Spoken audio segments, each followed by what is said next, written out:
যারা আপনি কি আবু সাঈদের মৃত্যুর ঘটনা দেখেছেন? আমি পুরোটাই দেখেছি। পুরো ভিডিও দেখেছেন? তারা যেভাবে আমাকে বলতে দেন আগে, আপনি ডোন্ট লিড ওই আনসারের মতো আমেরিকান এখানে বসে থাকে।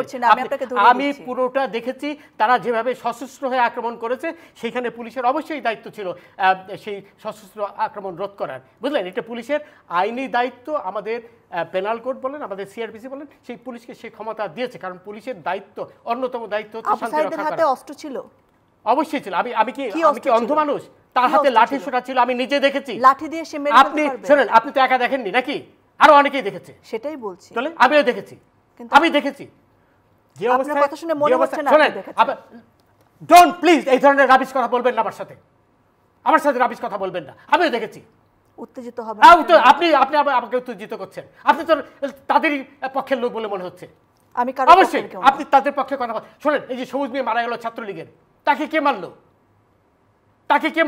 তারপর তদন্ত হবে না? তদন্ত হবে তো, ওইটা সাইদেরও তো তদন্ত হবে, সবই তো তদন্ত হবে। দেখা যাচ্ছে, আমি তো দেখেছি। আপনি আমাকে বোঝানোর চেষ্টা করছেন যে আমি দেখিনি নাকি? এই ধরনের রাবিশ কথা আমার সাথে বলবেন না, রাবিশ কথা বলবেন না। আমি কিচ্ছু রাবিশ বলছি না। অবশ্যই রাবিশ কথা বলছেন না, অবশ্যই রাবিশ কথা বলছেন। আপনি ওদের পক্ষে হয়ে কথা বলছেন। আমি কারোর পক্ষে কিছু বলছি না, স্পষ্টভাবে ওদের পক্ষে হয়ে কথা বলছেন।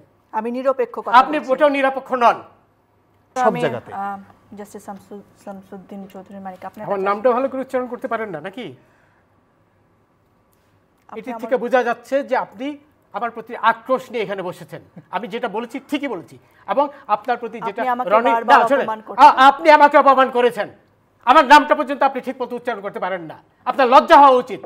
এবং রনি যেটা বলল, আপনি এমন ভাব দেখাচ্ছেন যে আপনি একাই সেই টেলিভিশনটা দেখেছেন। আমি যখন বললাম আমিও দেখেছি, তারপরে আবার আপনি আমাকে বারবার উস্কানি দিচ্ছেন যে আমি দেখেছি কিনা। তার মানে আপনি একাই দেখেছেন, আর কেউ দেখেনি। শোনেন রনি, কালকে যে না উত্তেজিত হওয়ার কারণ হচ্ছেন আপনি আমাকে উত্তেজিত করছেন, মানে এমন ভাব দেখাচ্ছেন যে আপনি একাই দেখেছেন, আমি দেখিনি।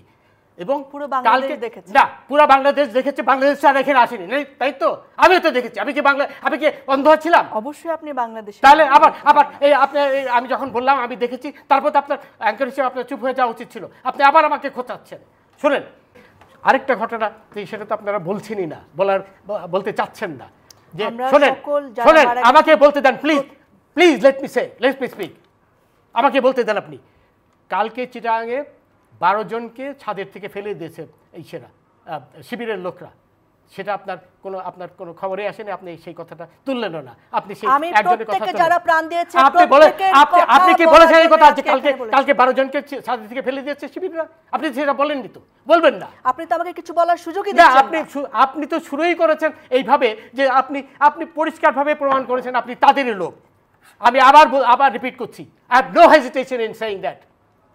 কারণ এটা আপনি বলেন কালকে নারী হিসেবে যে মিনিমাম সম্মান দেওয়া দরকার সেটাও আপনি আমাকে সম্মান দিয়েছেন। আপনি কোনো প্রকার অসম্মান করিনি। আপনি আপনি আবার নারীর কোটা চান না, আবার এখানে নারীর সম্মান চাচ্ছেন। আপনি কোটার সম্মান লিসেন টু মি। আপনি আমাকে প্রথমেই বলেছেন যে আমি দেখিনি, আপনি একাই দেখেছেন। এর চেয়ে বড় অসম্মান কি হতে পারে? অবশ্যই বলেছেন। আপনি আকার ইঙ্গিতে বলার চেষ্টা করেছেন আপনি যে তাদেরই একজন, এটা আপনি পরিষ্কারভাবে প্রমাণ করেছেন। আবার বললেন যে নারীর সম্মান। আপনি আমার ধারণা আপনার অন্য কোনো কারণে আজকে মন মেজাজ না, আমার মন মেজাজ তো খারাপ হবেই। রাজাকাররা যখন 32 নম্বর সেটা ক্ষোভ এসে আপনি আমার উপর ফেলতে পারেন না।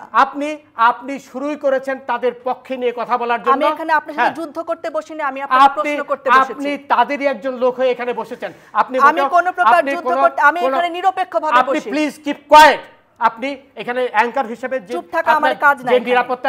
যে নিরাপত্তার দায়িত্ব সেটা আপনি পালন করেননি বলেই আমি উত্তেজিত হয়েছি। আবার নারীর কথা বলছেন আপনি শুরুর থেকেই। এখন এই যে 12 জনকে আপনার ছাদে থেকে ফেলে দিল, এই কথাটা তো বলেননি।